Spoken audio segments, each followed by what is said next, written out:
The day I found out I was pregnant, Frank abandoned me. He threw a bank card at me and said, "There's 3 million in there, take it and leave." I took it, pursing my lips. That little, I thought to myself, that's not even enough to raise a child to 5 years old. He listened, his hand pausing on his cigarette pack, then said, "I'll transfer another 2 million to the card in a couple of days." I knew when to quit while I was ahead, so I smiled and packed my things to leave. A month later, I was driving my BMW past a luxury shopping mall, and I actually ran into Frank, dressed in a rider's uniform, delivering food. "Boss, what's going on with you?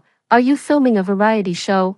I wasn't afraid of embarrassing him, so I went straight up and asked. Frank scanned me up and down, then sighed. "Actually, a month ago, I went bankrupt. I can't afford to keep you anymore. I was afraid you'd despise me. That's why I sent you away." I blinked, utterly bewildered. "Then what about your white moonlight?" Frank said. "She came back to me, didn't despise me, and is willing to live a hard life with me and help me rise again." Upon hearing this, I immediately put on my sunglasses. "I wish you both eternal unity and 100 years of happiness." Having said that, I darted into the car and sped off, leaving Frank, still wearing his rider's helmet, disheveled in the wind. There are 3 things I fear most in life. First, not having money. Second, no life. Third, alive but broke. I was on the road, speeding at 70 miles per hour. Frank, riding his electric scooter, actually caught up. "What are you doing? You're not trying to get your money back, are you?" He followed me the whole way, so I had no choice but to pull over, roll down the window, and confront him. Don't misunderstand. Frank's handsome face, under his helmet, was streaming with sweat, and his expression held a hint of tentativeness. I wanted to ask, "Do you still have enough money?"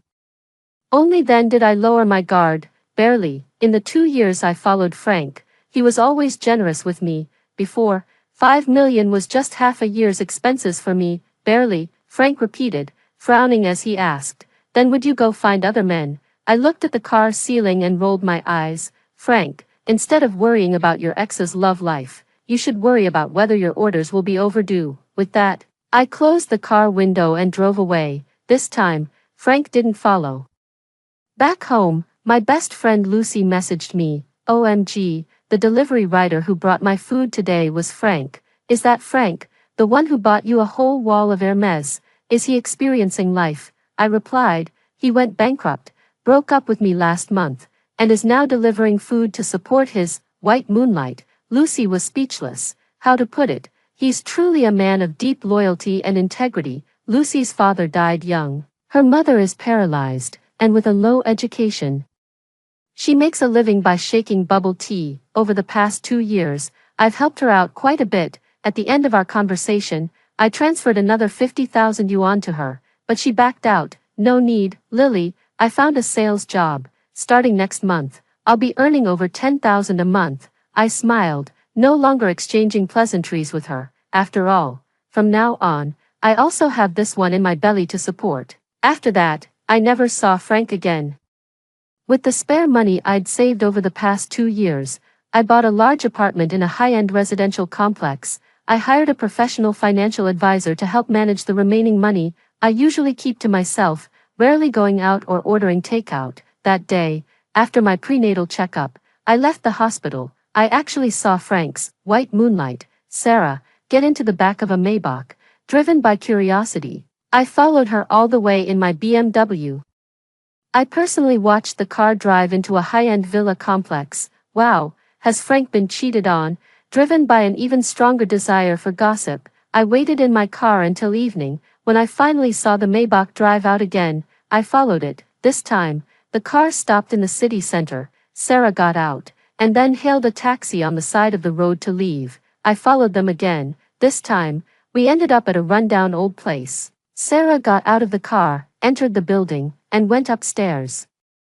I was certain this was Frank and Sarah's new home. It's really far from his previous luxury villa. The surroundings were filled with the musty stench of moss mixed with mildew from the old residential area. I sighed. At midnight, a small electric scooter stopped at the unit entrance. "Frank." I leaned against the scooter and called out to him, "Lily." He recognized me and walked over in surprise. "How did you know I live here?" I didn't answer, instead hinting directly. You should really be nicer to Sarah, but he clearly didn't understand, raising the plastic bag in his hand and saying, I'm really good to Sarah. Whenever I find leftover meals while delivering takeout, I always bring them back for her to eat. My gaze shifted to the bowl in his hand, a clump of mushy wontons, then back to him. I couldn't help but give him a look that said, Are you out of your mind? Guess I talk too much. I chuckled and quickly left again. I suspect Frank got possessed after becoming poor. I'd better keep my distance, lest my kid gets influenced by his weirdness, but I never expected that even though I didn't provoke them, Sarah would come knocking at my door instead. She directly knocked on my door and demanded I return the money. Frank is living in poverty, while you seem to be doing quite well. She walked in without even taking off her shoes, sat directly on the sofa, and looked around. Did he give you $5 million before he went bankrupt? Do you know how much debt he's in now? If you have any conscience left, return the money. Without saying another word, I called Frank and started with, Frank, was it you who sent Sarah to ask me for money? The person on the other end of the phone paused for a moment. When he spoke, his voice was deep. Sarah went to see you. I didn't know about this. Where are you staying now? I'll come right over and take her away. When Frank arrived, he was still wearing his delivery rider uniform. He even asked me for shoe covers proactively. I said it wasn't necessary and told him to hurry up and take her away. He said, You're germophobic, I'd better put it on. Seeing this, Sarah let out an angry, cold laugh. You don't need to come in, I'll go out myself. Picking up her bag, Sarah walked past him and accused him bitterly. Frank, when you're at home, so tired you collapse onto bed without even taking off your shoes.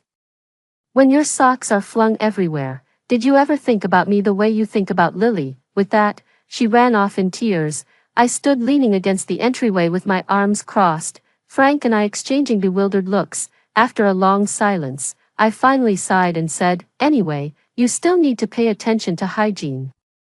Frank withdrew his gaze from outside the corridor and gave me a complicated smile. But Lily, I've been too exhausted lately to care about these details. Hearing this, I sighed. I told you so. I'm afraid of poverty. Even someone like Frank, a dignified and proper eligible bachelor, saw his hygiene habits plummet after losing his money. But why do I always feel that Frank's recent behavior carries a hint of strangeness? Maybe it's just my pregnancy making me prone to wild thoughts. The next day, I transferred $200,000 to Frank's bank account. P.S.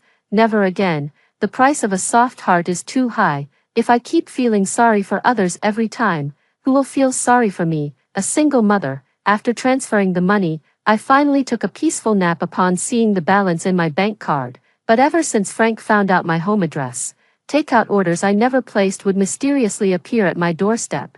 Sometimes, it was supermarket deliveries, vegetables, fruits, fish, meat, eggs, milk. Sometimes, it's sweet desserts and cakes. Sometimes, it's milk tea or coffee. Sometimes, it's various feasts, Japanese cuisine, grilled fish, hot pot, barbecue. None of these are particularly expensive, but they're all things I love to eat. If it weren't for Frank messaging me every time saying he ordered it, I'd think someone was trying to poison me. I know he's probably doing it to thank me for giving him $200,000, so every time, I graciously accept it, while enjoying it. I'd pat my belly and mutter to myself, Sweetie, this is Daddy's treat. What, you don't like how it tastes? Don't be like that.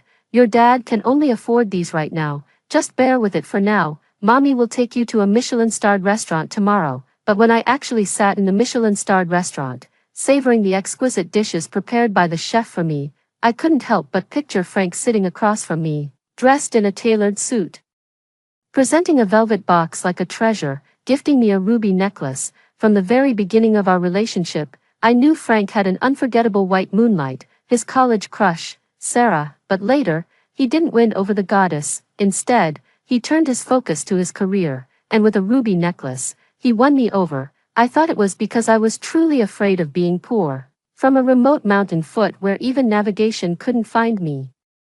I came to the big city and almost got sold into a brothel to become a pimp. The job hunting journey was full of setbacks, exposing me to the complexities of human nature. I met both good and bad people, so when Frank opened the velvet box and said to me, Lily, stay by my side, I agreed without hesitation. When I saw Sarah's solo photo, long treasured in his desk drawer, I wasn't that upset. Sarah's features and mine aren't very similar, it's just that we happen to share a type. What have I lost again? I haven't lost much, at least I still have money, bags, and countless beautiful clothes, a handsome and wealthy sugar daddy who's so generous to me. What more could I ask for? So, when I found out Frank's first love was coming back to him, I decisively took the 5 million and left. People shouldn't be too greedy. I had already obtained something I could hardly dream of in my first 24 years. As for that thing called true love, let others have it, sniffling. I stuffed expensive foie gras into my mouth while casually telling the chef shaving black truffles, "Don't stop." Just finished eating when my phone rang. "Hello, your boyfriend, a young man named Frank, was hit by a car while delivering food.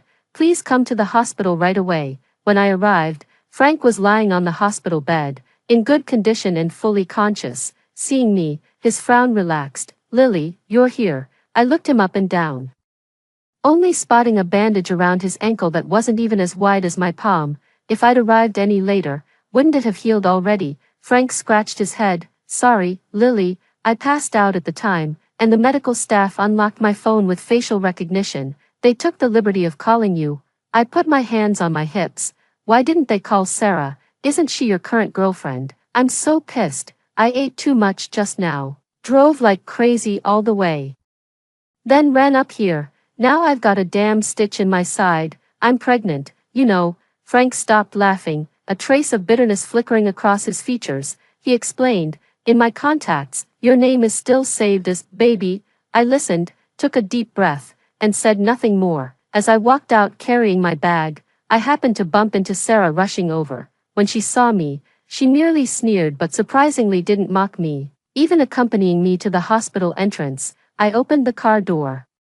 While she stood on the steps, looking down at me and asking, "Lily, let me ask you, is Frank not capable in that department?" My eyes widened. I instinctively touched my lower abdomen. Could it be that after Frank became poor, not only did his hygiene habits deteriorate, but his performance in bed also declined? That can't be right. I couldn't help but recall Frank's 8-pack abs and the well-defined muscles on his arms and chest, and every time his outwardly refined appearance belied his utterly wicked nature, as if he had boundless energy to spare. Doubts arose in my mind, yet I put on an expression that seemed to say, "You finally understand me. If I take the medicine, barely 3 minutes," I said lazily, my tone full of weariness. Sarah looked at me, speechless. Seizing the moment, I moved closer to her. "So I really don't understand. What do you even see in him? You're into him because he's handsome, but he's useless. You think he's got potential, but right now he's so broke he can barely support himself." Sigh. I patted her shoulder. "I guess you just didn't meet him at the right time." Haha. Sarah's expression changed as she smiled and swatted my hand away. "You're really quite vulgar." I pursed my lips, studied her expression, and ultimately couldn't think of anything to say. Turning away, I waved at her. "You're so refined. Wishing you success." I drove a short distance away, then secretly circled back. As dusk fell, Sarah emerged from the hospital, walked down the side street, and got into that Maybach again. This time, I saw the Maybach drive into that same villa complex again with my own eyes. It didn't leave until late at night. I'm now absolutely certain that Frank's head has turned into a lush oasis.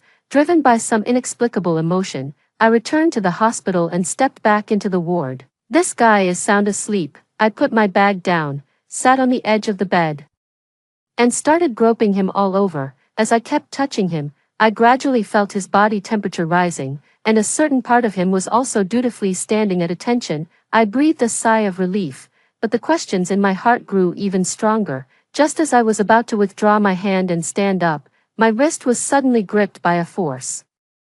A deep, hoarse voice sounded from in front of me. "Lily, look at what you've done." I raised my head and met a pair of eyes equally unfathomable in the dim light. "After reducing me to this state, you think you can just run away?" I froze on the spot, not even having the chance to say anything before Frank yanked me into his arms, holding me tight. He used his only functional leg to forcefully flip us over, pinning me beneath him. I was so scared that I reached out to push him away, covering my stomach with one hand, and shouted, "Frank, you pervert, no sense of male decency. I was referring to the fact that he had a girlfriend yet still behaved like such a beast toward his ex. To my surprise, he propped himself up above me with one hand and let out an incredulous laugh. I don't uphold male virtue. There's no man in this world who upholds male virtue more than I do.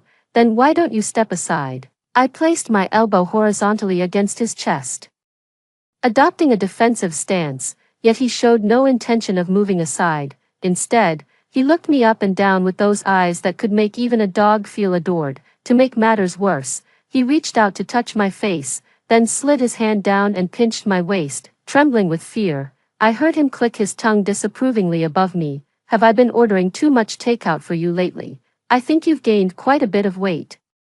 My scalp tingled as I covered my slightly rounded belly, nearly 3 months pregnant, blinking nervously. Fat, sounds like you're just jealous I'm doing well. I looked at Frank's face, which had noticeably thinned, making his already sharp features even more pronounced. Steeling myself, I pushed him away with some force and sat up. All right, now that I know your body's fine, I can rest easy. I was worried I might have broken you these past couple years. Frank leaned back on the bed with his hands supporting him, gazing at me with clear, gentle eyes. That tender smile at the corner of his lips sent shivers down my spine. I was about to stand up, but he leaned in again and hugged me from behind. Are you done yet? I protested, ready to elbow him. I really don't want to be caught in the act here. Frank gently blocked my movement, dissipating my force, his arm encircling my waist, his chin resting against the hollow of my shoulder. He asked heavily, Lily, how much money do you have left? How long can it last? Hearing this, I sneered coldly. So you're trying to ask me for money again? Frank, do you think 5 million is a lot? I said through gritted teeth. I know it's not much, Frank said innocently. That's why I'm asking you how long it can last. Rolling my eyes, I deliberately said, 2 months. Damn it, I almost cried as soon as I said it. I'll have to raise the kid well fed and well cared for until they're 18. All by myself with this money, not to mention buying them a house and car, and investing in their education. I can't let my child become someone like me, useless to society. Moreover, I might very well lose millions midway because I'm too soft-hearted toward the child's father. Then, Frank's hand tightened around my waist. Before the money runs out, don't go looking for someone else, okay? His earnest and pleading tone caught me off guard. Are you out of your mind? I couldn't help but turn around and glare at him. He's really overstepping his bounds. Frank touched my face and said with a bitter smile, don't hold back these days. Eat what you want, buy what you want. Got it? As if I'm the kind of person who would hold back. Maybe his expression made him seem a bit pitiful. I sighed and patted the back of his hand jokingly. Don't worry, I'm quite skilled at being extravagant and indulgent. Frank raised his thick eyebrows slightly upon hearing this, then shook his head with a faint smile. I immediately stood up, grabbed my bag, and fled in panic. Frank ended up staying in the hospital for half a month. I really couldn't understand it. The bandage wrapped around his foot wasn't even as wide as a sanitary pad. Why does it feel like a fracture that just won't heal? Yet this wretched bone of mine remains uneasy, always sneaking glances at him, almost every time. I'd see Sarah keeping him company in the ward, leaning against the doorframe. I watched Sarah feed him homemade bone broth. Frank would look up at her with a smile after every bite he took. He also held her hand and said, Sarah, I'm sorry for making you suffer with me. When I make a comeback, I'll definitely repay you. From their conversation, I learned that Sarah had even asked her parents for money as a subsidy for their living expenses. Sarah's family background was also quite ordinary, with her parents being retired office workers. Sarah sighed and squeezed his hand in return. Don't say that. It's not like I'm after your money. The white moonlight truly lives up to its name. Thinking of this, I actually felt somewhat understanding towards Sarah's suspected infidelity. Frank is such a useless loser, drowning in debt and penniless, only capable of making empty promises and not even putting an effort in bed. No wonder Sarah couldn't take it anymore and sought excitement elsewhere. I shook my head and left the hospital. I decided not to meddle anymore. They're a perfect match.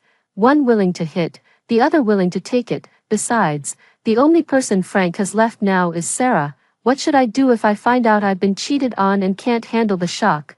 Feeling suicidal. During this period, I happily focused on nurturing my pregnancy. Lucy has been very busy lately, having started a new job, and often shares stories about the bizarre clients she encounters, knowing I stay at home all day.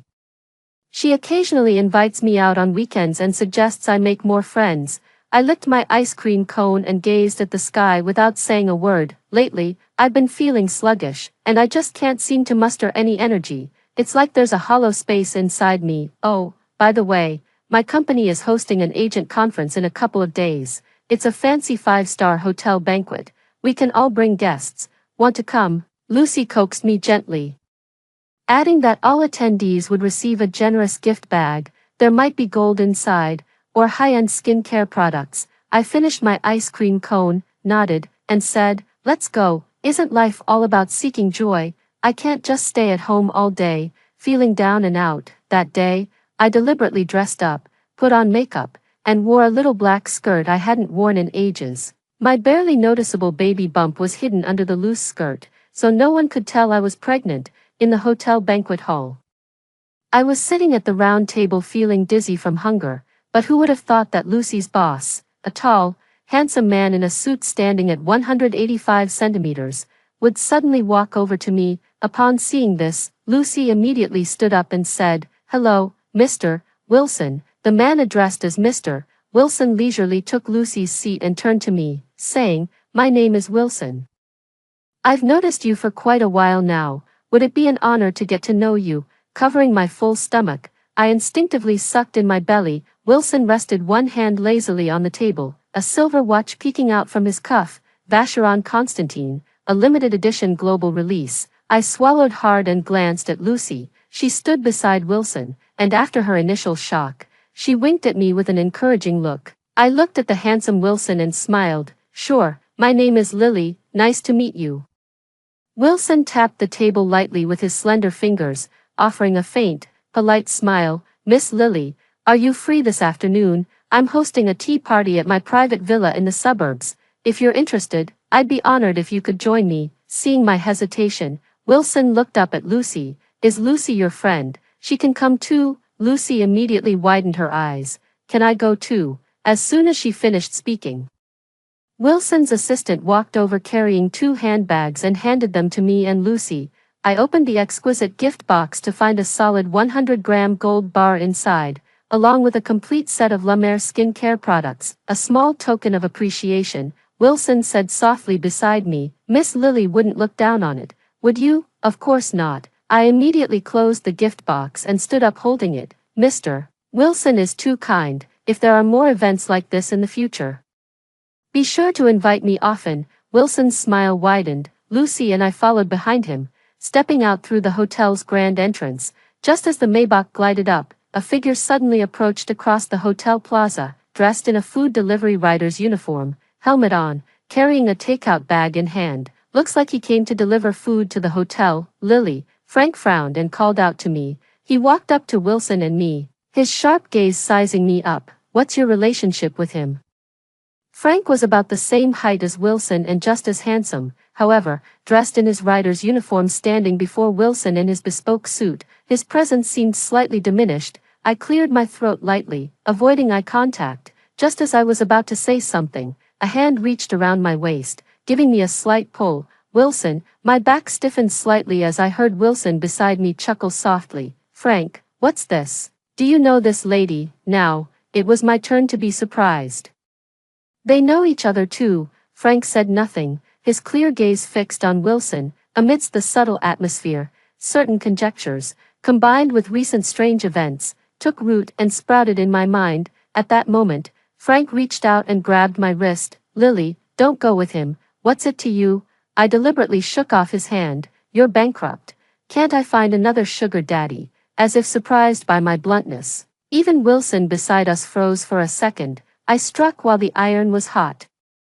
"If you've got this much free time, go back and show some concern for the white moonlight who's endured hardships with you." Hearing this, Frank's dimmed gaze lifted slightly, a ripple seeming to stir in his eyes. He frowned deeply, letting out a slightly irritated tch sound. "Forget it, can't be bothered with you." With that, he walked past us, carrying a takeout bag into the hotel lobby. Only then did I approach Wilson. "Let's go, Mr. Way." Wilson cracked a smile and gallantly opened the car door for me. Before getting in the car, I briefly glanced at the license plate number out of the corner of my eye. Sure enough, this Maybach was the same car that had picked up Sarah and entered the villa. Lucy and I spent the afternoon nervously enjoying ourselves at Wilson's private mountain estate.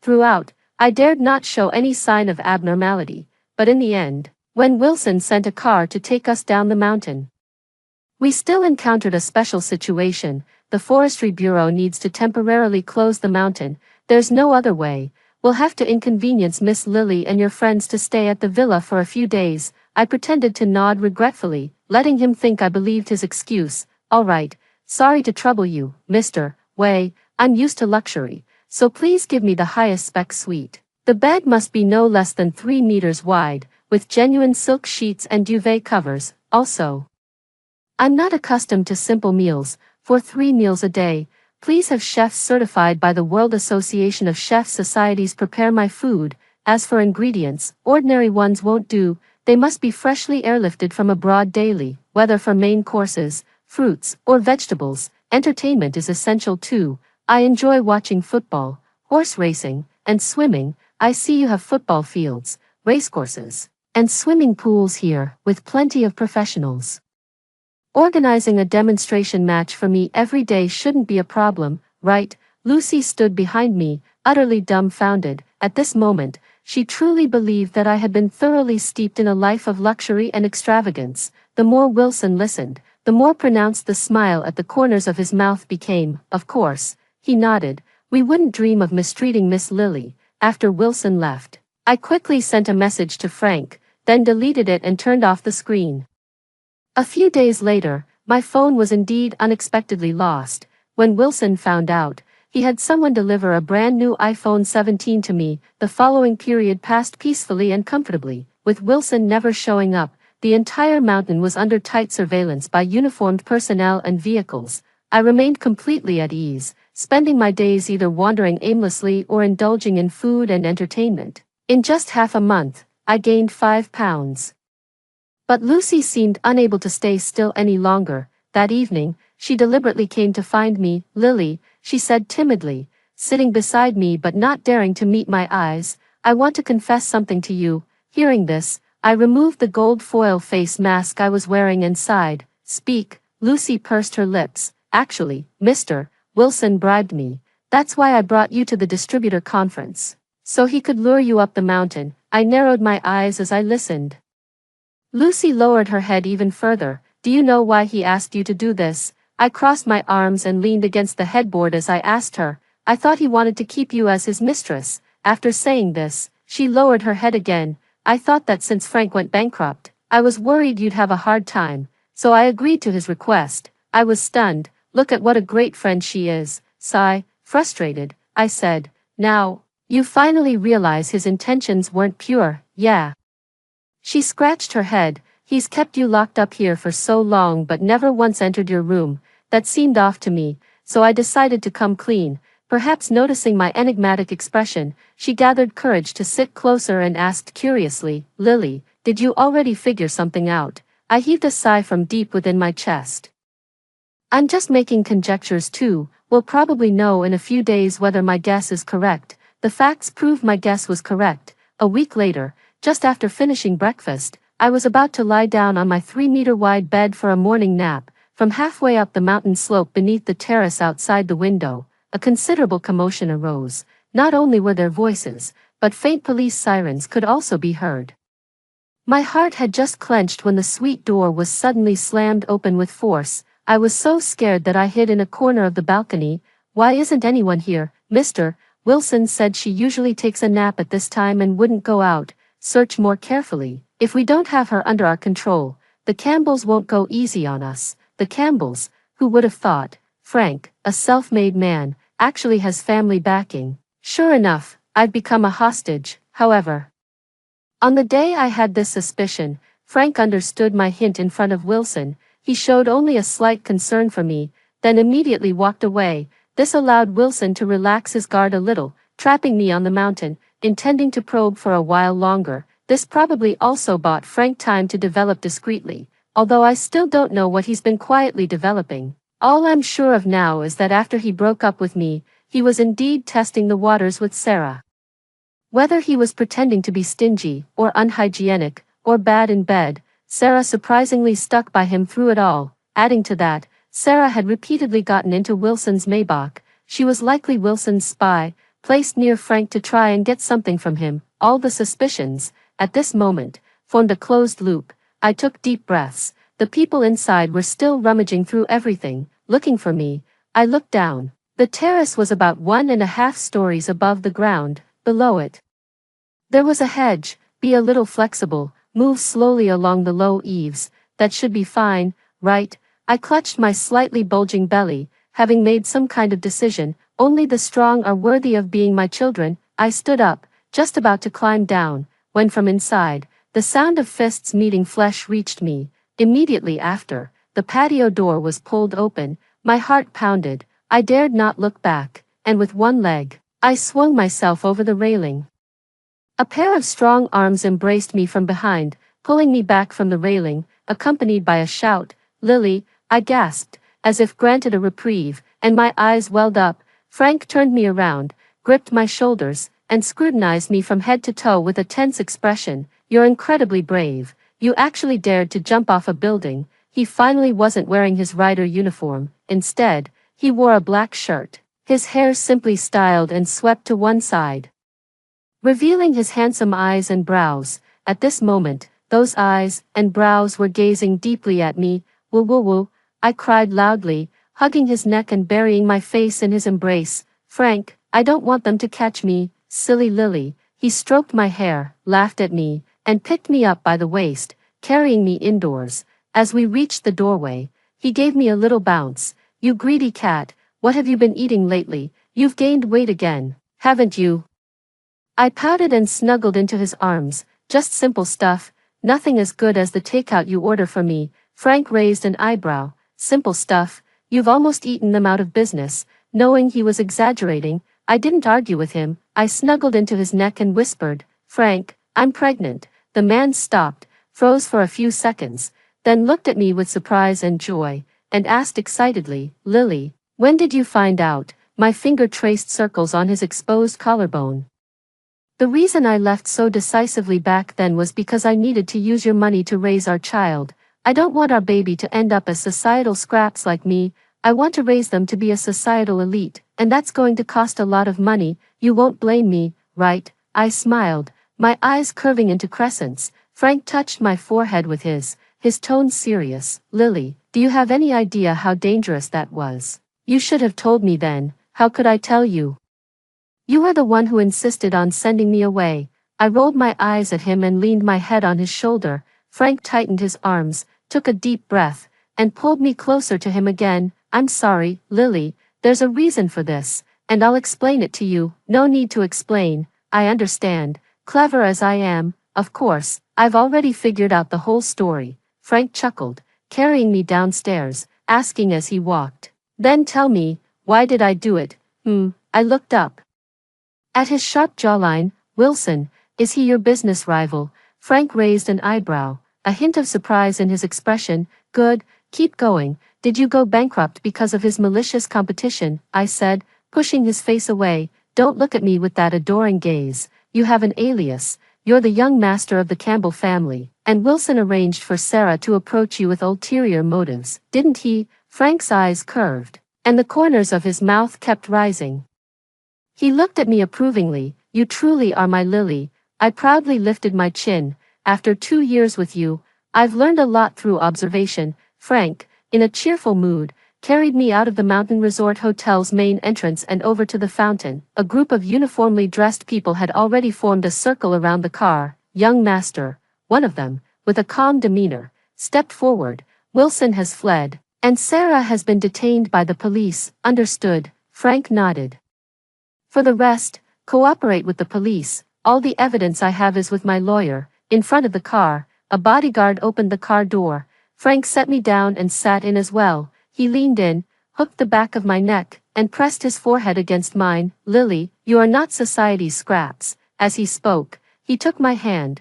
"You are intelligent, but you lack the capital to rely on, which makes merely surviving exhaust all your strength." From now on, I won't let you suffer anymore. A kiss, warm and moist, flowed between their fingers. I will be your support, always. Within a month, Wilson was formally arrested on suspicion of unfair competition and trade secret infringement. Sarah, as an accomplice who was instructed, was given a suspended sentence due to her good cooperation and active provision of evidence. Seeing the news, I counted the days. It really hadn't been more than 2 months since I last went to the hospital and laid my hands on Frank, wife. You don't know how scared I was then. That night, Frank held me, his voice muffled. I was really afraid that after 2 months, when the money ran out, you'd be taken away by someone else. I was half asleep and mumbled in response, I'm not that kind of person. He held me tighter, breathing against my neck. Seeing you with Wilson. My heart almost stopped. If you hadn't deliberately said those harsh words to remind me, I might have lost my composure right then and there. Even if it meant revealing my true identity in public, I would have snatched you away. I burst out laughing, instantly wide awake. The heir to the Campbell Group, who is strategic and refined by day, is a clingy, affectionate person by night. When my belly was 5 months old, Frank and I had a grand wedding of the century, the moment my veil was lifted. He picked me up and kissed me devoutly. Everyone says I must have saved the galaxy in my previous life, but Frank says he was the one who saved the galaxy. I think love is never a luxury. It's easier to obtain than money, yet more precious than money. Those who are willing to give will also receive the most precious gifts bestowed by the universe. After hearing the first story above, what are your thoughts? Feel free to share your opinions in the comments section. Next, there is another similar story. Let's continue to see. I am an internet troll. Because I cursed too much, after death, I was punished by the gods and transmigrated into the mute female lead of a tragic romance novel, the kind who gets slandered, slapped, has a kidney removed, suffers a miscarriage, gets her blood drawn, faces cyberbullying, falls into depression, and ultimately dies of cancer. After learning about this bullshit plot, my mouth started itching to speak up again, the moment I opened my eyes after transmigrating. I saw my fiancé, the male lead Frank, holding the female supporting character Lisa and bossing me around. Look at the proposal you made, it's absolute garbage, and made Lisa lose face. Lisa covered her face and fake sobbed. Brother Frank, don't scold Sister Jenny anymore. Sister Jenny surely didn't mean to do it on purpose. I looked around in confusion and realized I was in the office area of a company building, with employees around secretly watching and laughing at me. Binding my system to prompt the plot in my ear, Lisa stole Jenny's proposal and passed it off as her own, but she couldn't even understand it. During the meeting, she misspoke and gave herself away, getting scolded by the chairman. The male lead, in order to defend the little green tea, is now attacking his fiancée. Finally, the system says, host, as long as you obediently follow the plot and endure the suffering, you'll be freed once the novel concludes. I nod to the system to show that it's no problem. This segment, the little green tea's failed scheme and Frank's love-driven betrayal of his fiancée, is a classic trope in angst romance novels. I'm familiar with it, watching the male lead and the female supporting character still bickering endlessly. I opened my mouth and started roasting. You must be quite the chef, sis. Your skills at adding fuel to the fire are top-notch. And you're a master at shifting blame, with that level of expertise. You should be the head chef at a fancy restaurant. Isn't it a bit of a waste to be a spare tire for a broken-down car? The system was shocked, everyone else was stunned, but Lisa instinctively retorted, what are you talking about? I said, can't hear me clearly. Should I carve it on your tombstone for you? You don't even have enough brain capacity to match the amount of earwax in your ears, yet you dare to fight for tasks. You take on tasks but can't even handle them yourself. Are you practicing performance art or something? Have you even learned how to open a PPT? Have you figured out how to type on a keyboard? I could give a pig a computer and it'd manage to type out a couple of words, but you can't even do that, can you? I suggest you go back and redo your 9 years of compulsory education. Lisa's tears fell in torrents. This time, she was genuinely crying. Frank trembled with rage, stomping his feet and shouting, shut up, no matter what, Lisa is still your sister. How could you be so vicious to her? Oh, I haven't even started on you yet. I turned my fire toward Frank. You're like a toad wearing frog skin, plain on the outside but wild on the inside. You even used the proposal I made to hit on girls, so good at presenting others' efforts as your own. Do you want me to lend you a mother while I'm at it? You're such a hypocrite all the time, must be exhausting for your mom, huh? The room fell into dead silence, and everyone looked at me as if I were an alien. The original female lead, Jenny, is a weakling who only lowers her head and feels wronged when criticized. How could she be as tough as me? But whatever, I'm out of here anyway. I grabbed my bag and turned to leave. The original female lead couldn't bear to part with this lousy man and this lousy job, but I sure can. I finally got a chance to live a second life, and there are so many things I want to do.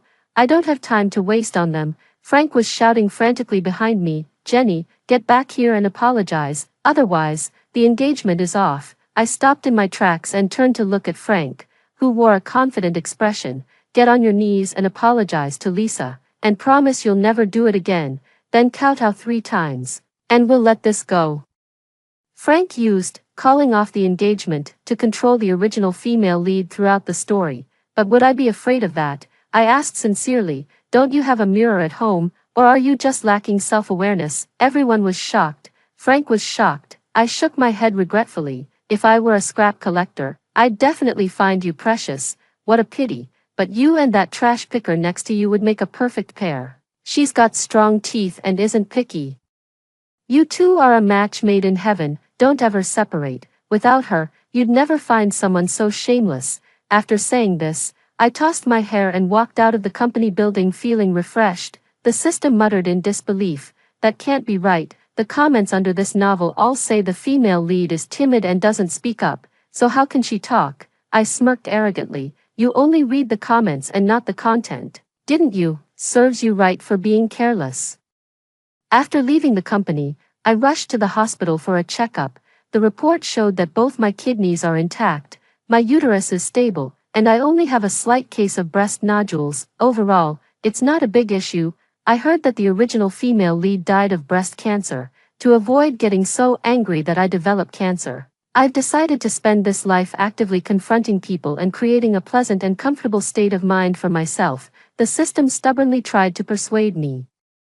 Host, you need to follow my arrangements and work hard to complete the tasks to leave this world. That way, you can live freely in your next life. I said, are you telling me what to do? Why should I wait for the next life to live freely? Can't I just live freely in this life? The system seemed convinced by what I said and murmured after a long silence. You do have a point. At that moment, the phone rang. It was my cheap father, David Lincoln, calling. The system immediately briefed me on David Lincoln's character profile. 20 years ago, David Lincoln abandoned his wife and daughter and ran away from home in order to cozy up to the wealthy woman, White Lotus. With White Lotus's support, he started a business and enjoyed a few good years. However, recently, the Lincoln family has been facing financial difficulties. And the company is also in trouble. David Lincoln is now considering sending Lisa to the Mitchell family for a marriage alliance. Coincidentally, Lisa likes Frank, and Frank can also help the Lincoln family. It's a win-win situation. The plan was well designed, but an unexpected obstacle suddenly appeared. The old lady of the Mitchell family is a shrewd person who could tell at a glance that Lisa wasn't human and absolutely refused to accept her as a daughter-in-law. David Lincoln had no choice. And that's when he remembered he still had a daughter. Coincidentally, Jenny's biological mother had passed away, leaving her all alone and helpless. David Lincoln played the family card and, with just a few words, sweet-talked Jenny into coming back to be the scapegoat. I understood the situation, and as soon as I picked up the phone, I heard the other end start yelling, Jenny, are you crazy? How dare you curse at Frank? Don't you know our Lincoln family is counting on the marriage alliance with the Mitchells to make a comeback? What will happen to the Lincoln family if you drive them away? David Lincoln had already figured out that the original female lead was a pushover, so now he didn't even bother pretending. At the slightest disagreement, he would start hitting and cursing, but I didn't indulge him and fired back right away. Oh, then just go bankrupt. David Lincoln was stunned. What did you say? I said, what, if you don't go bankrupt, are you going to leave the company to me? Back then, you were too stingy to pay $500 in child support, and now you expect me to work my butt off for you. Since you're so tight-fisted anyway, going bankrupt would be perfect. You can go beg for a living, right up your alley. then White Lotus can lie on a tricycle while you pull it from the front, and Lisa can hold the speaker in the back, playing The Wanderer Roams the World, without a home to call his own.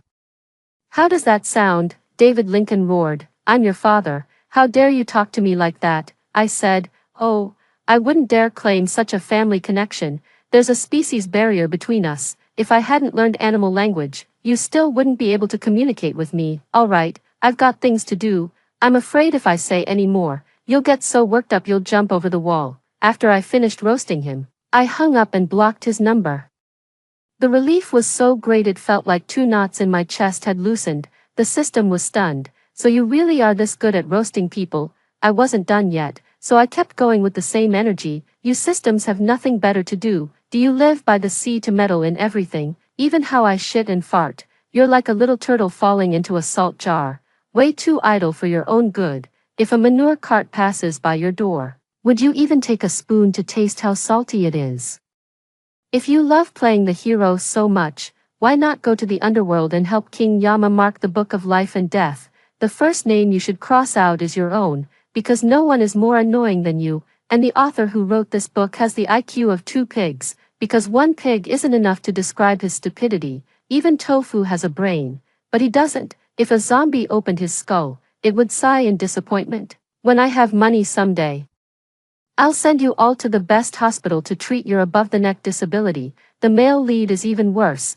While others establish themselves by 30, he's 30 and still acting like a hypocrite. He keeps a harem on the side while whining about how the female lead hurt his feelings. How the hell did I hurt him? Only after the female lead died did he regret it, like a child crying for milk after it's dead, wiping snot after it's reached his mouth, or swerving after the car has already hit the wall. The system flees in panic. Wah, stop scolding us, we were wrong. After leaving the hospital, I went straight back to the original owner's rented apartment to rest. Yes, I, the female lead of a romance novel and the fiancé of a super domineering CEO, still have to live in a rented apartment.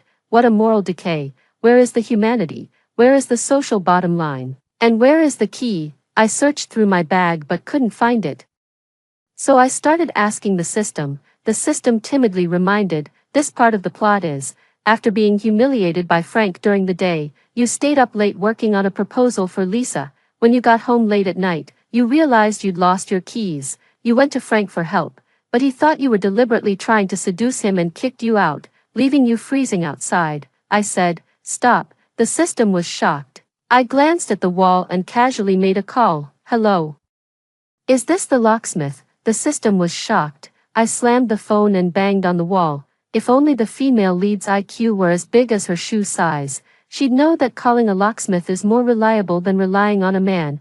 There are so many ads plastered all over the wall, practically right in front of her eyes, and she still can't see them. I don't think she should donate a kidney. She should donate her eyeballs instead. That David Lincoln hasn't cared about her for 20 years.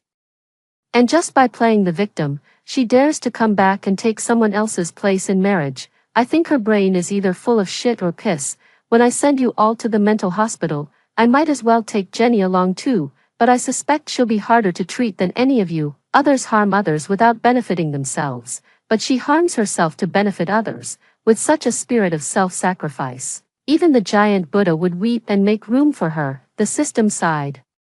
Hearing you even curse the female lead makes me feel a bit better. After successfully entering the room, I felt a bit more satisfied. Jenny does have her strengths, like being hardworking and good at housekeeping. Although the small rental apartment is a bit shabby, she has made it very cozy. I was tired after running around all day and collapsed onto the bed, ready to sleep. The system relentlessly buzzed in my ear. Let me tell you more about the plot. Actually, Jenny and the male lead met when they were kids, and the male lead likes Lisa because he mistook her for someone else. Hey, don't fall asleep, I'm serious.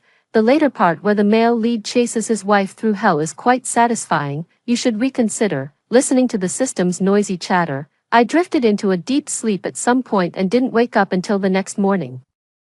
When I looked at my phone again, I found several abusive messages, mostly sent by David Lincoln from a different number. Lisa sent a few passive-aggressive apologies with fake crying, while Frank kept his cool and stayed silent. There was no word from HR either. Only a few colleagues I get along with asked about yesterday's situation under the guise of checking on work. I wasn't interested in anything else. So I just screenshotted Lisa's messages and posted them on my public moments with the caption, "Cry me a river, bitch." After that, I freshened up, put on heavy makeup, and planned to go out and have some fun, but then I saw 58 comments under my moments post, with Frank standing out the most. "Get over here to work right now." Oh, I thought he was going to fight with me over Lisa, but it turns out he just wants me to work. But this was expected. I heard from the system last night. The original female lead was diligent and hardworking, and half of the company's business was tied to her. If she really left, it would definitely leave a lot of messes behind. Since they're not kicking me out, I'll just go to work as usual. It seems the female lead has a collaborative project that's almost finished, with a bonus of 50,000 yuan. If I'm going to leave, I'll take the money first and then go. Half an hour later, I arrived at the company right on time. As soon as I stepped inside, the noisy workspace instantly fell silent. Everyone had witnessed my heroic deeds from the day before and was sneaking glances at me. I was about to take my seat when Chandler, the department director who had always looked down on the female lead, came over and stopped me. The system immediately provided me with this person's information. Chandler is Frank's subordinate and Lisa's admirer. Because of these two roles, he often made things difficult for the female lead. I slowly finished reading the materials, and at that moment, Chandler was slamming the table angrily, shouting, "Jenny, how dare you show up for work right on time?" I was speechless. "Then why don't you tear off a layer of your face and lay it at the entrance as a doormat, so I can step on you every day on my way to work? After all, you have so many layers of face. Tearing one off shouldn't be a big deal, right?" One of the employees couldn't hold back and burst out laughing. Chandler was furious. "Stop talking nonsense. I meant you should come earlier. Everyone else in the department arrives early and leaves late. But you," I said, "then I think you should reflect on whether your leadership is inadequate and your work arrangements are unreasonable if everyone can't clock in and out on time. Look at you, delaying me for an hour isn't a big deal, but there are 20 people in the department, which adds up to 20 hours. All those 20 hours were wasted because of your foolishness. Don't you feel ashamed?" Chandler was dumbfounded, and a colleague hiding behind him secretly gave me a thumbs up. I walked up and patted Chandler's shoulder to comfort him, saying, "Don't be too hard on yourself. If there's a problem, just fix it. Nobody's perfect. After all, you evolved later than the rest of humanity, and we can still embrace biodiversity." Chandler angrily brushed my hand away and snapped, "How dare you insult me?" I frowned. "Is this even considered scolding? I haven't even started yet." "Okay." Just as Frank was walking over, Chandler hysterically tattled like a kindergarten child, "Frank, Jenny is way out of line, and she doesn't even respect the Leah." Frank gave him a cold glance. "Professionally, she's not your direct subordinate. Personally, she's my fiancée, the future lady of this company. Does she need to respect you?" Chandler and the onlookers were all stunned. It's no wonder they were surprised. When had the ever-arrogant and domineering Frank ever defended me like this? It was as if the sun had risen from the west. I suspect they all thought Frank might be a masochist, favoring whoever criticized him. I was secretly enjoying the moment when Frank suddenly glanced at me coolly and said, "You, come with me." I immediately smelled a conspiracy. Under the suspicious gazes of everyone, I followed Frank into the office, as expected. The old dog started causing trouble as soon as he closed the door. With bloodshot eyes, he looked at me and said, "Something happened to Lisa." I was so happy that I blurted out, "How could this happen? I hope she's in trouble." Frank completely ignored my sarcasm. He just stared at me intently, his eyes flashing with a complex light. "It's all because of you. Yesterday, you scolded her, and she got so worked up that she fainted and was diagnosed with uremia. You have to take responsibility. As long as you give Lisa a kidney, I'll protect the Lincoln family, and I'll marry you too." I was utterly amazed by his brilliant, Frank-like train of thought and gave him a round of applause. If we're talking about top-tier capitalists, Frank takes the cake. "So, I'm supposed to sacrifice myself and donate a kidney, get nothing out of it in the end, and still thank you for your generosity, huh?" Frank said with great confusion. "Where did you not benefit? You married me." I pulled a few A4 papers from beside his desk. "If we're talking about benefits, let's get down to something concrete. Write an agreement, pledging to give me 50 million in your personal name without any regrets or attempts to reclaim it. After all, I did donate a kidney, in case there are any future complications or side effects that need treatment. 50 million is a friendship price. Frank was furious. Are you obsessed with money? You kept saying you cared about me. But now you just want my money, I said with deep disappointment. Look at you, yesterday you kept saying you loved Lisa, but today, when Lisa is sick, you've changed your heart. You won't even part with a mere 50 million. Aren't you just toying with Lisa's feelings? Frank tried to steer the conversation back. Don't change the subject. I was just saying, your feelings for me can't even compare to money. I slammed the table. What feelings are you talking about?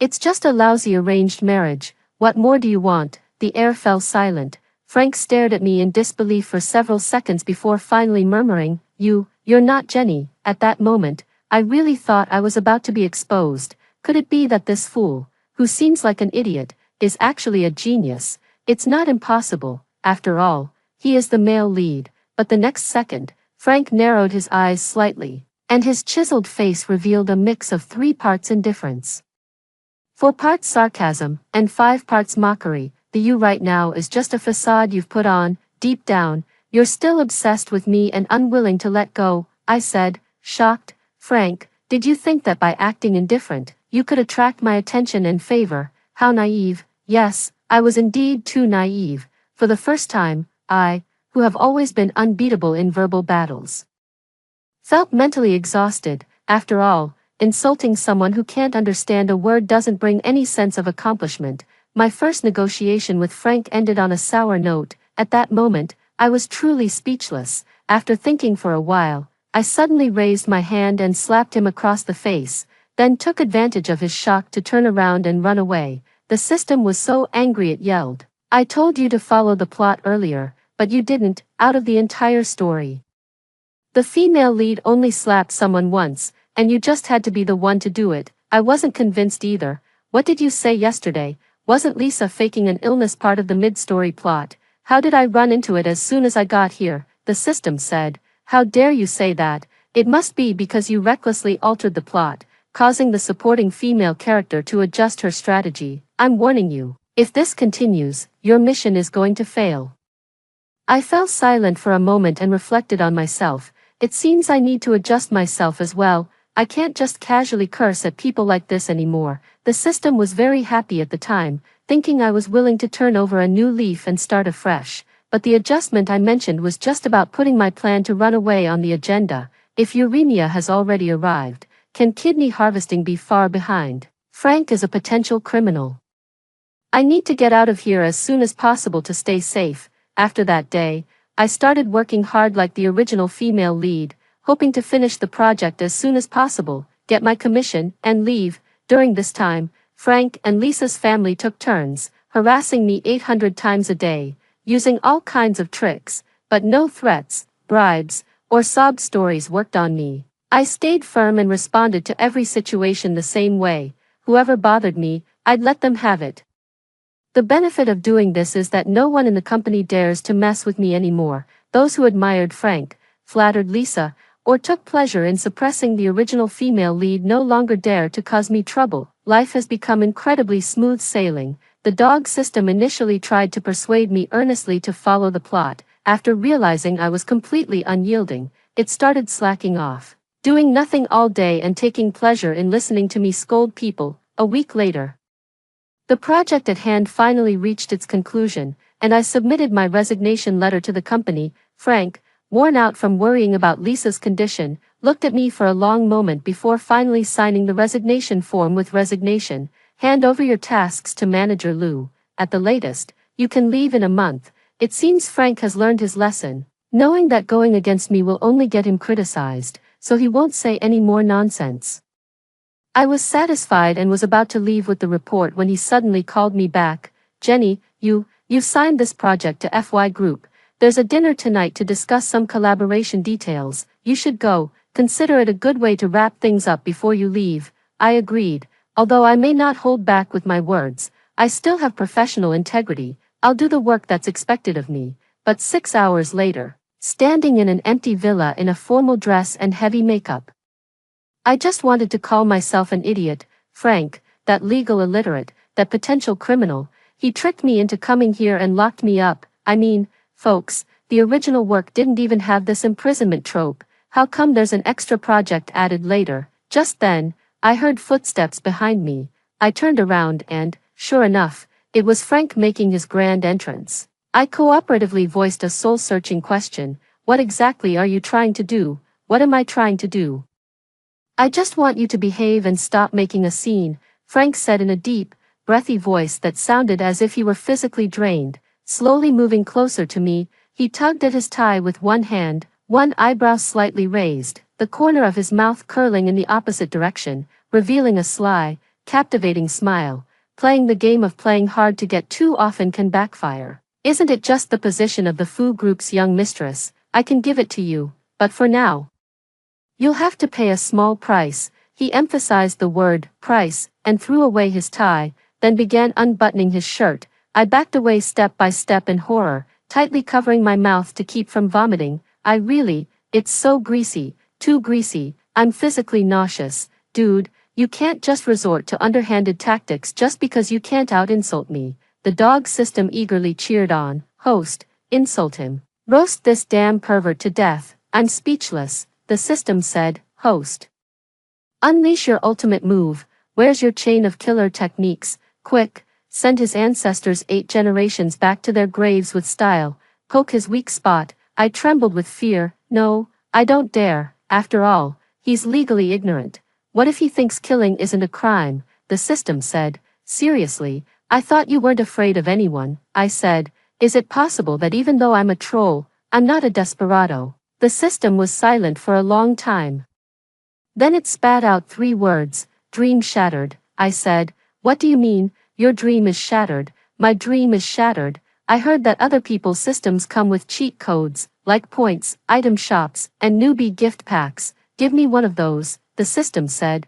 Please adjust your attitude. Host, you're here to be punished in a tragic story. What do you need items for? I'm really feeling awful. What's the difference between my useless system that has no functions at all and an AI that can only chat?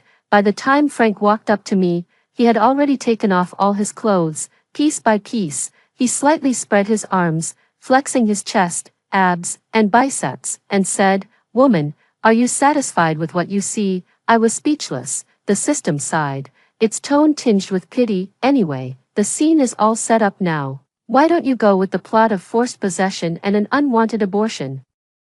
Let's add a bit of suffering. It'll make it easier for me to report to the higher-ups. Before I could respond, Frank stretched out his hand toward me with a cold, arrogant smirk. Just then, the door was violently kicked open with a loud bang. Startled, I took the opportunity to drop to the floor, wailing and throwing a tantrum. Help, assault, I'm going to die. Frank was dumbfounded. And then he was promptly pinned to the ground and subdued by the police who rushed in. But the domineering boss is indeed a domineering boss. Frank still remembered his authority, struggling and cursing angrily. Shift plus tab plus space. This is private property. Who gave you permission to barge in? A young police officer said authoritatively. We received a report from a concerned citizen that you were attempting to commit a crime. Please come with us. As they spoke, they forcibly escorted the completely naked Frank out. The system watched the cursing figure fade into the distance, completely stunned. When did you call the police? I sighed. You see, you're still too naive. How could I not have any precautions against someone trying to harm me? Did you think I only know how to argue? I even brought a tracking device. Okay, I called the police as soon as the villa was locked. Thank goodness the police still exist in this world. I was about to get up when suddenly a uniform was draped over me. Looking up, I saw a handsome young man with bright eyes and a gentle smile, asking, Miss, are you okay? I'm fine. I just got a little carried away. After being helped up, I couldn't resist leaning against the guy's chest and secretly giving it a little touch. So good, this is what real muscle feels like without any enhancements. An hour later, Frank and I were squatting in the police station giving our statements. Wrapped in a military coat, Frank crossed his long, hairy legs and said to the officer taking notes with an elegant posture, She's my fiancée. What we do in our own home is none of your business. No, he's my brother-in-law. He's been harassing me behind my sister's back. I immediately offered up Lisa's social media feed. Thank you, miss, for providing so much evidence just to provoke me. Which confirms my identity as the sister-in-law, then. The expressions of all the police officers changed when they looked at Frank, probably because they rarely see such a bold move. I wiped my tears weakly. Although I work at my brother-in-law's company, I've been avoiding him to prevent any suspicion. This time, he tricked me into coming by saying it was a client dinner. If you had arrived any later, I would have. Frank looked impatient. Jenny, that's enough. I already said I plan to marry you. You should know when to stop. The guy with the well-built chest whom I harassed was furious. He slammed the table and said, "Do you have any sense of the law? You can't just marry someone on a whim. What you should do now is show a good attitude and offer compensation to seek reconciliation, not continue to throw a tantrum." Fu, the domineering CEO, instantly flew into a rage. No one in this world can boss the male lead around, not even the police. The government is incompetent. The law is also ineffective. Fu.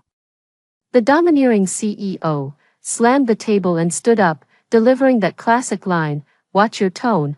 Do you believe I can make it impossible for you to survive in H City?" I was inwardly shouting, "Incredible, the domineering CEO is finally taking a hard stance against the judicial system." The muscular guy turned his head to look at me expressionlessly. I responded with a glance, and he immediately understood. Lowering his head to sign a detention order, Frank looked utterly incredulous, cursing and grumbling as he was dragged away again. I think I might be the first female lead in a tragic romance novel who managed to send the domineering CEO to jail. If I'd put in a bit more effort, I might even get Frank to spend a few years working a sewing machine. Just thinking about it gets me a little excited. Later, the guy with the well-built chest muscles took me home. I delicately expressed my fear of the criminals to him and successfully got his private contact information. The next day, I went to work as if nothing had happened. Whether Frank showed up or not didn't matter. I just didn't want to get my pay docked for skipping work. Even though I didn't say much, news of Frank's detention still spread quickly. All sorts of rumors and gossip were circulating around the company. Soon, Lisa, who had been pretending to be sick, couldn't sit still any longer. After work, she cornered me at my doorstep and ordered me arrogantly, "Go to the police station and withdraw the case. Get Frank's brother released." Look, another person ignorant of the law. I kindly explained to her, public prosecution cases aren't something I can just withdraw on a whim. I suggest both of you take some time to learn more about the law. Knowing and abiding by the law is what makes a good citizen. Oh, and by the way, I heard there are relevant courses in prison. You could go there for some further education and even pick up a proper skill. Listen, once you learn it, it's all yours to keep. Lisa was so anxious she stomped her feet. What do we do now? If Frank's brother isn't released, the Lincoln family's investment is completely off the table. I shrugged. There's nothing I can do this time. Tell him to be more careful next time. A venomous gleam flashed in Lisa's eyes. Jenny, you did that on purpose. Just you wait. You'll regret this. She turned and walked away, moving with such energy that she hardly seemed like someone suffering from uremia. I didn't take Lisa's threat seriously. After all, in the original story, she wasn't exactly a mastermind. It was just that the female lead wasn't very bright either, which was why Lisa could bully her. So, that very evening, I witnessed Lisa's ability to take action. While I was scrolling through my phone, I received a notification. When I clicked on it, I saw that it was a lengthy post written by Lisa. Lisa tearfully complained that her own sister had set her sights on her fiancé. Although the fiancé had firmly rejected the sister, she still wouldn't give up. She lured the fiancé into a room with ill intentions. The fiancé fought back desperately, but the sister, driven by the belief that if she couldn't have him, she would ruin him, called the police and falsely accused the fiancé of being the rapist. Now, her poor fiancé is being detained. At the very end, she tagged me, saying she hoped I would show mercy and let them go. There were many related images, including sweet photos of her and Frank, as well as screenshots of company employees' comments describing the original female lead as a simp. This social media post went viral as soon as it was posted, and there are already thousands of comments below, all of which, without exception, are criticizing me. They even dug up my real information and prominently placed Jenny's name on the trending topics. As a result, many insiders came forward, revealing the inside story of the Mitchell and Lincoln family's marriage alliance,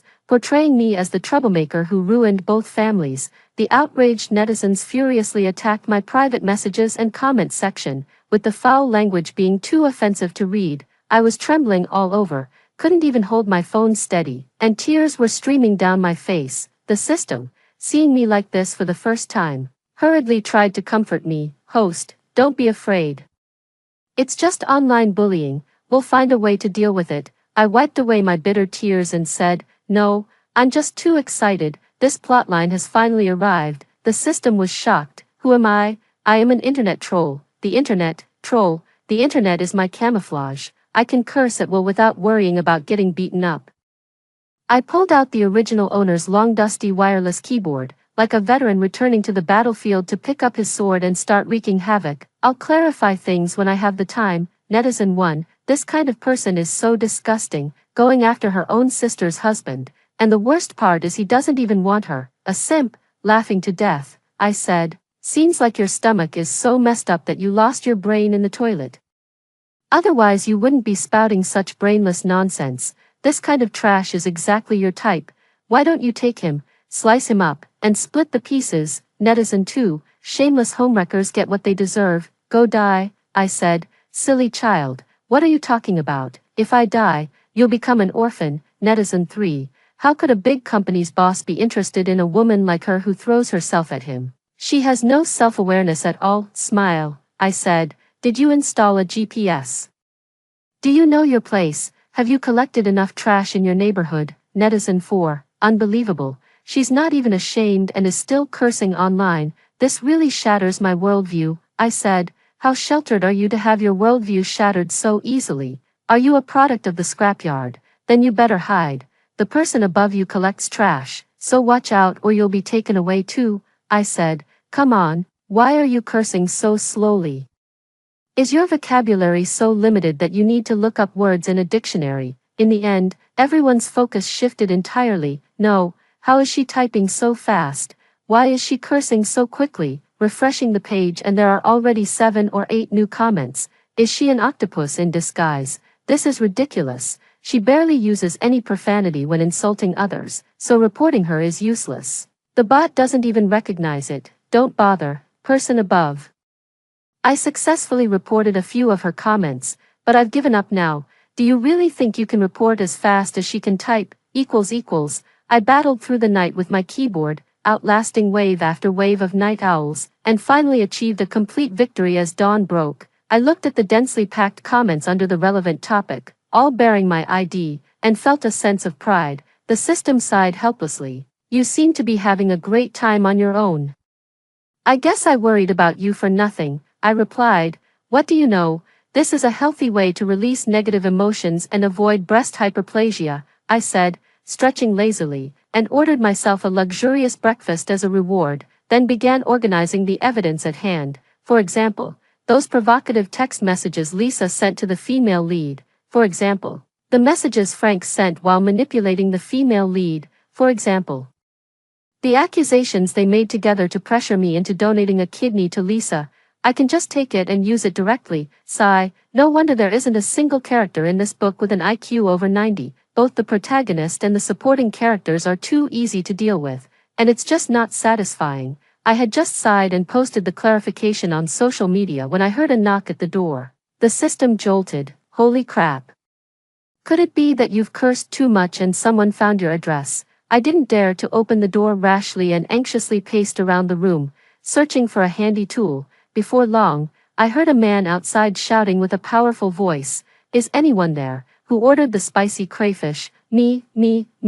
I quickly threw down the mop and ran to open the door. The system angrily exclaimed, "Who in their right mind eats spicy crayfish in the morning?" After finishing the spicy crayfish, I went to catch up on sleep and slept like a log. When I woke up, it was already afternoon. Drowsily, I reached for my phone. As soon as it turned on, countless messages flooded in. Ignoring the calls and texts from the Mitchells, the Lincolns, and the company, I went straight to social media and found that everyone was in an uproar. The post I had shared had completely blown up, causing countless netizens to switch sides. So it turns out the sisters' affair was fake.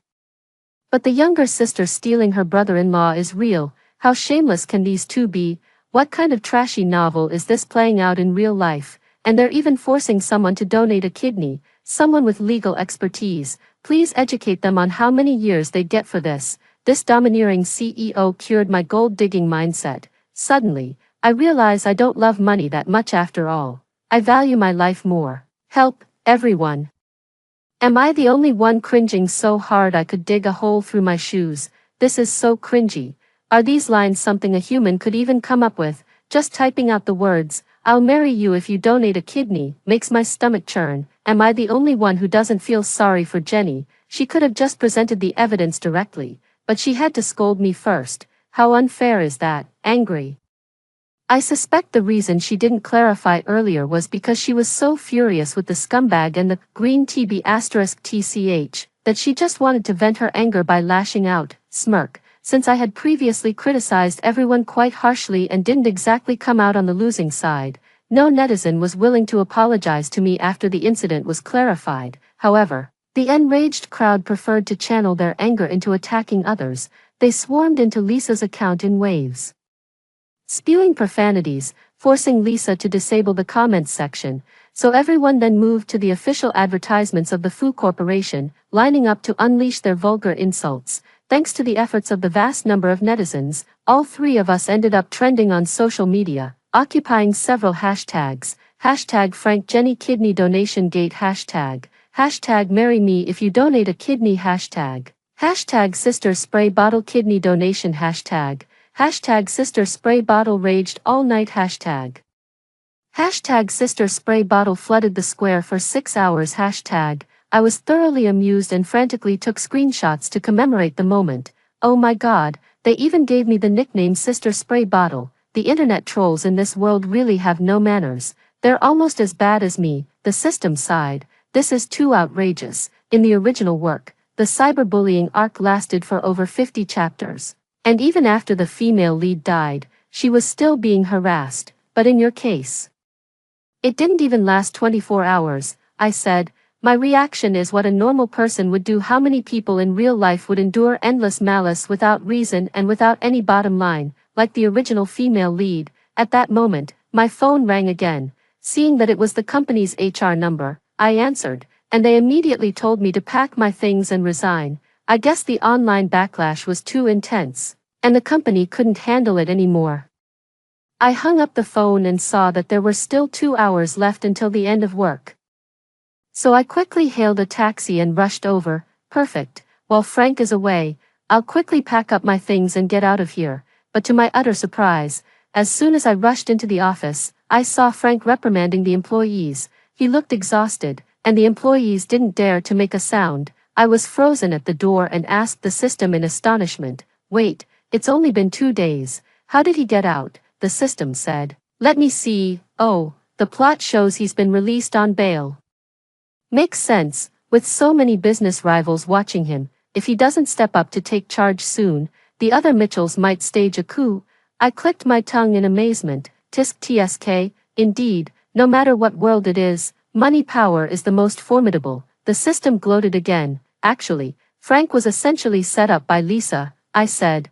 What do you mean by that? The system said. Actually, based on Frank's capabilities, he could have avoided filing the case altogether. But at that time, he was so furious with you, and Lisa exposed the issue and caused a scene too quickly. Now, Mitchell's family's stock has plummeted to the Mariana Trench, and with public outrage running high, it's hard to contain the situation. Frank is out of options. As we were talking, Frank suddenly noticed me and said in a low voice, "Jenny, come with me." A chill ran down my spine, and I thought to myself, is he going to lure me into his office and crack my head open? After a moment's thought, I secretly turned on my phone's camera. What if, right, after the two of us entered the room alone, the frustration and anger on Frank's face suddenly faded, leaving only a mix of complex emotions? Jenny, do you know how I spent those days I was locked up? I heard that the detention center has daily classes on law, ethics, and cultural knowledge, and they also do crafts and such. I'll look into the details later. I'm resigning today. Can I leave now? But Frank ignored me.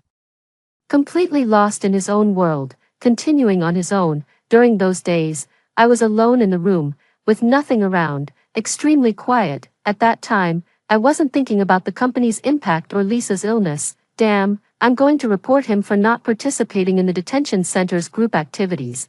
Then he slowly raised his head and said with deep emotion, "The one I've been thinking about all along is you," I said. Shocked, "Jenny, I can let go of the incident where you called the police before, and I won't force you to donate a kidney to Lisa anymore. Marry me." I was instantly furious. "You might not care, but I do. I already know your intentions. You just want to trick me into a relationship so we can settle out of court. You're so calculating, not much brain, but full of schemes." Frank was taken aback for a moment, then flew into a rage. "You think I said all that just to get out of trouble? Is that really how you see me?" He was like an enraged lion, his eyes turning red, but I puffed out my chest and stood my ground. "You did it, so why are you afraid of being called out? What, you want to hit me? Come on then, I've had my rabies shot, so I'm not afraid of you. Don't think just because you have the Animal Protection Association backing you, you can do whatever you want." Frank gritted his teeth and squeezed out a few words. "Jenny, you'll regret leaving me. Oh, I'm so scared. Let's talk about it when I actually regret it." I rolled my eyes. "The labor law says all wages must be settled on the day of resignation. Pay up, and we'll be even from now on." Frank's angry expression suddenly calmed down, and he snorted coldly. "So that's how it is. The reason you rejected me is all about money, right? I've already paid part of the money for the Lincoln family. Unless you marry me, I won't pay the remaining amount." I was absolutely shocked. I talked to him about the salary, and he talked to me about capital injection. I talked about glass marbles, and he talked about hip bones. I said very politely, "Was your intelligence cut off along with your umbilical cord? What does your relationship with David Lincoln have to do with me? I just want my hard-earned money. I came here today to ask for my salary. Do you understand? Or do you think I came to work to do charity? Are you that poor? Do you need my 60 or 70,000 to buy a coffin? You never used to scold me like this."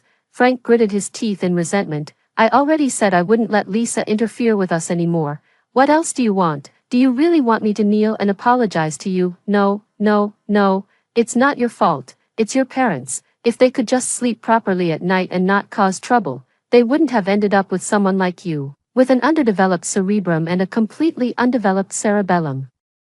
You think I should just come crawling back if you don't like me, or just get lost if you don't want me? Who do you think you are? I'll ask you one thing. Are you going to give me the money or not?" Frank was almost out of breath from my scolding, but he still refused to budge. "I told you, as long as you agree to marry me, I'll give you anything. Just you wait," I said angrily, turning and walking away. Frank was still shouting behind me, "I'll give you time to think. Give me your answer as soon as possible. A person as nasty as you really doesn't have much time left."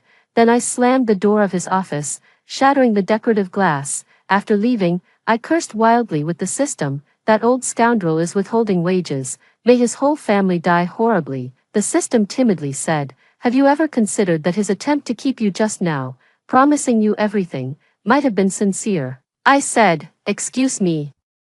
Frank's character is only supposed to like dead people, right? I'm not dead yet, so why would he like me?" The system said. "In the original work, the male lead only regretted it after losing the female lead. Theoretically speaking, he has indeed lost you." I narrowed my eyes and said, "In that case, there's only one way to deal with this lawless scoundrel." Then I went to the Labor Bureau and filed an arbitration case against Frank. Article 91 of the labor law states that all evil forces that withhold the hard-earned money of migrant workers are paper tigers.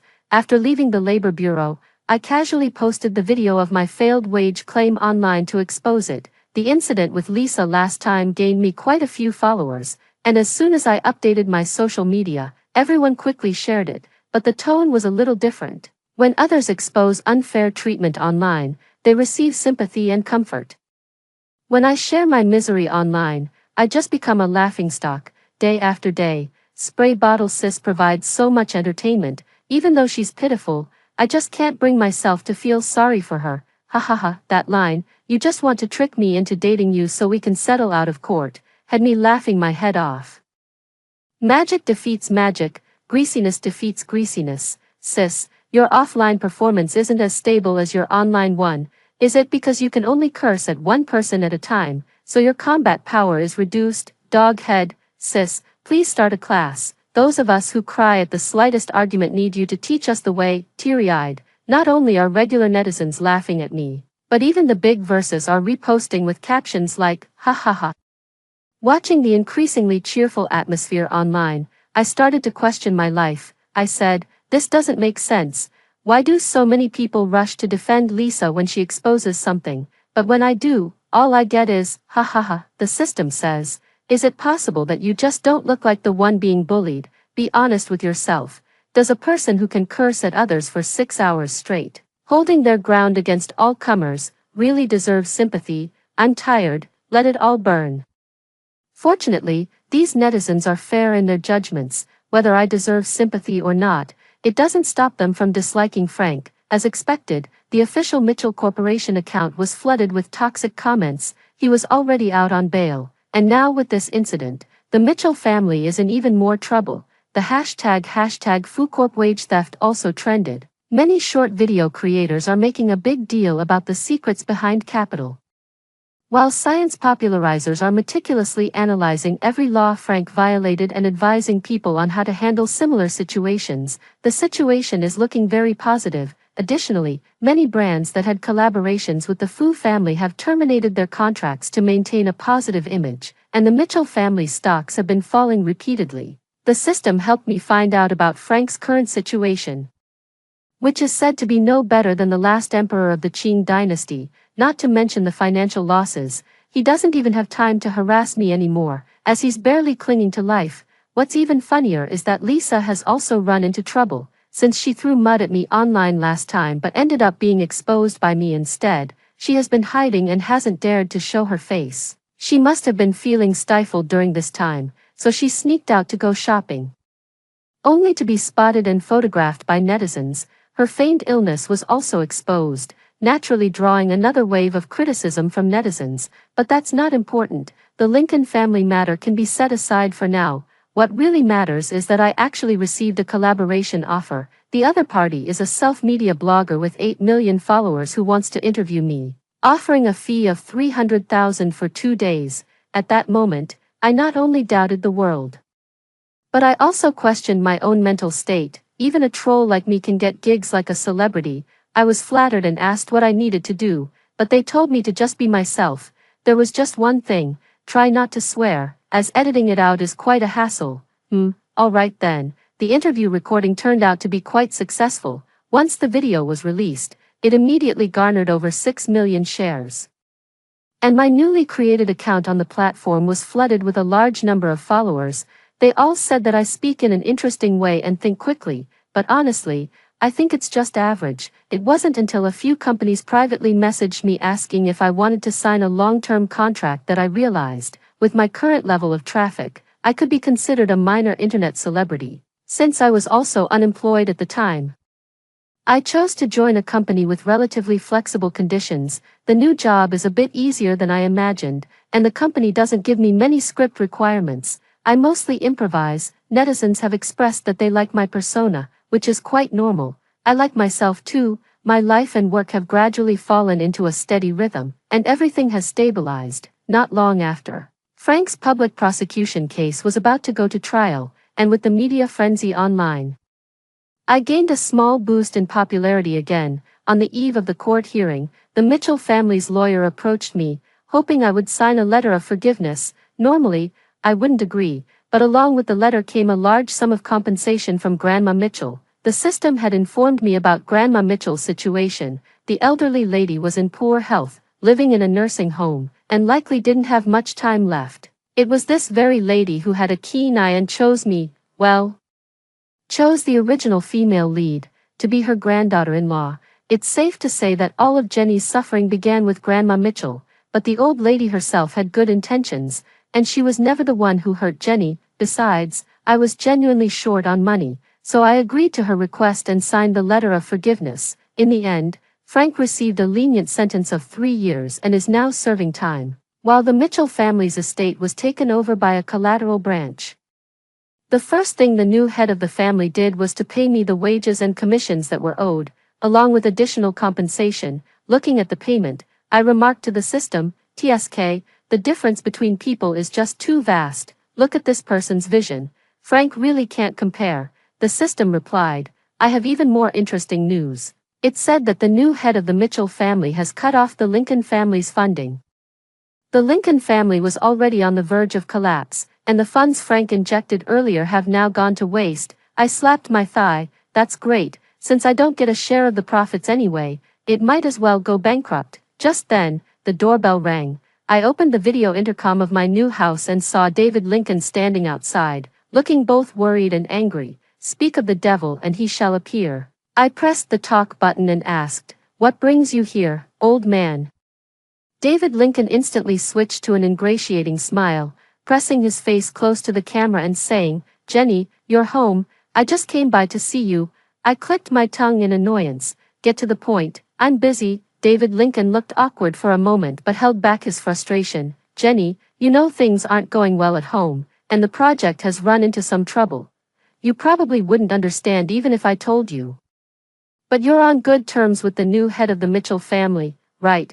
Could you help set up a meeting so we can talk? If our family business can recover, you'll have played a part in it too. I scratched my ear and said, Shake your brain cells back into place before you talk to me. Who are you calling, we? Don't try to act all chummy with me.